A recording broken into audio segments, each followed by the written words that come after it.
This episode is made possible by Audible. Stick around to see how you can use their great services to support the channel. Hopping across the English Channel, we return once again to the British Isles. This time to Ireland, land of fairies and folktales, Christians and pagans, beer and whiskey, and a somewhat troublesome history that propelled the Irish to the world stage in the 1960s. But going back further, the tale gets pretty interesting, and that's certainly not a bias on our part. Welcome everyone to the Emerald Isle.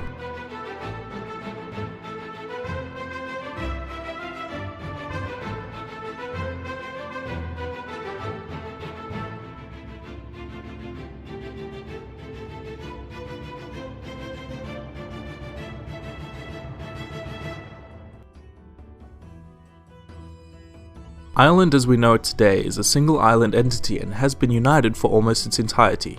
This only changed in the 20th century when it became split between two nations, Ireland the country and the United Kingdom. Most of the Emerald Isle's modern citizens did not live before the split, which is why there still tends to be some bitterness about it on both sides. But leaving that aside for the moment, we can begin in 300 BC. The first inhabitants were our good friends the Celts, who migrated from the European continent after the last ice age. These Celts flourished in culture and traditions all upon the foundations of their pagan faith. Irish myth and folklore is deep intertwined into Irish poetry and even their later Christian beliefs. Although that doesn't mean it's easy to find. Hi, Talebot here from the channel Tale Foundry. Unfortunately, a lot of ancient Irish traditions have been lost to time and inattention. The stories we do have records of are really cool: men who become gods, intricate pseudo-histories, an odd abundance of shape-shifting salmon, but it's hard to know whether they're legitimate because the majority of them were recorded by Christian scribes rather than their pagan adherents.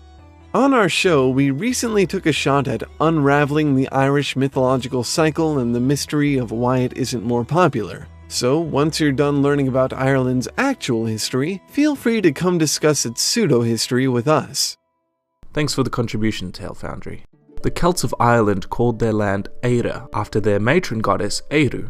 They spoke a language called Gaeilge, or what we call Irish. One Irish tribe, the Scotti, is thought to have been the namesake of Scotland. Once again, English misappropriation defies the boundaries of cultural sensitivities.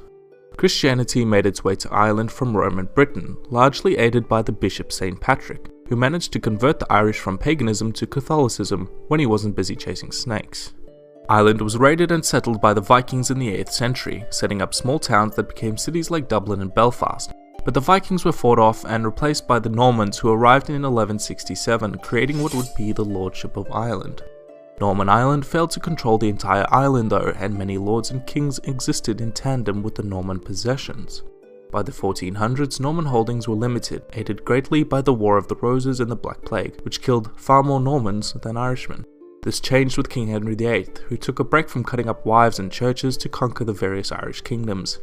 He established the Kingdom of Ireland, which expanded after defeating the Irish in the Desmond Rebellions and the 9 Years' War.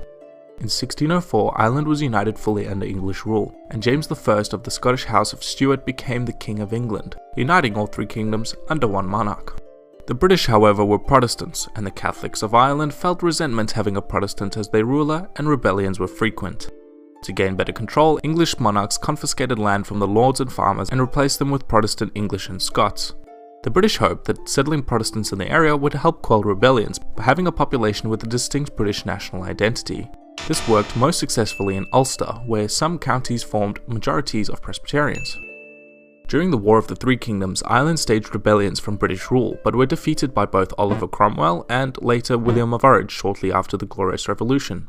Theobald Wolfton led a further rebellion which was brutally suppressed. At this point, the British said enough was enough and united the kingdoms into a single country in order to better control rebellions.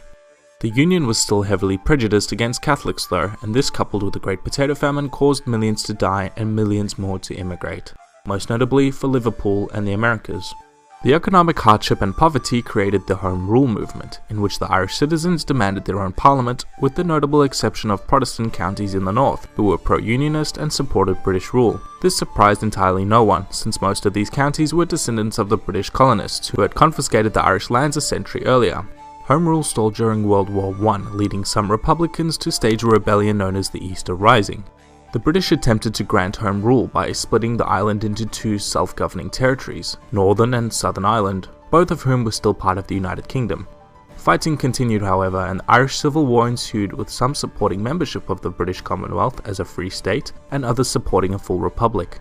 Although the Free State won the war, the Republicans did shortly get elected to Parliament and Ireland became a full republic. The split of Ireland angered many Republicans on both sides, who saw it as a British ploy to gerrymander the northern counties to allow for a slight unionist majority and ultimately retain a claim on parts of the island.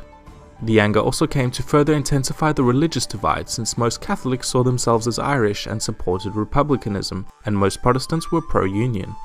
The bitterness of the Irish Civil War was felt everywhere, and discrimination against Catholics was increasing in the north. Peaceful civil rights protests escalated just 1 decade after the war in a conflict known as the Troubles, which is something you've probably heard of. Various unionist and nationalist paramilitary groups were formed and the fighting continued for decades. The conflict boiled down to the Good Friday Agreement, when Ireland and Northern Ireland agreed to exist in a state of tandem, and if the majority of Northern Irish citizens voted to rejoin Ireland, the governments would allow this to happen. The agreement also affirmed the free movement of people through the border and made allowances for any Northern Irish born in Northern Ireland to attain Irish citizenship if they desire. This largely brought the conflict to an uneasy peace. Kind of.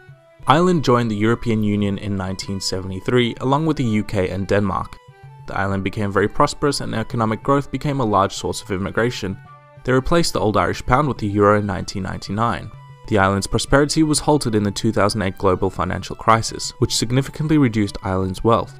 Many on both sides of the border have toyed around with the idea of reunification, and some have compared the situation to the division of East and West Germany.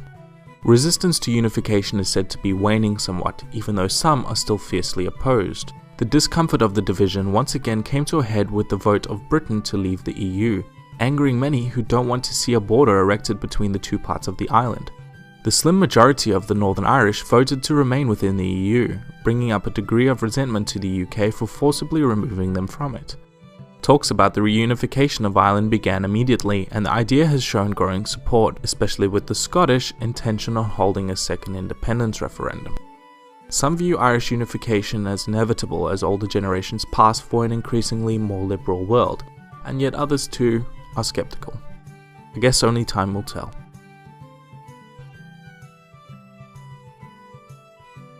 This video would not be possible without the help of Audible. Audible is the leading provider of premium digital spoken audio information and entertainment.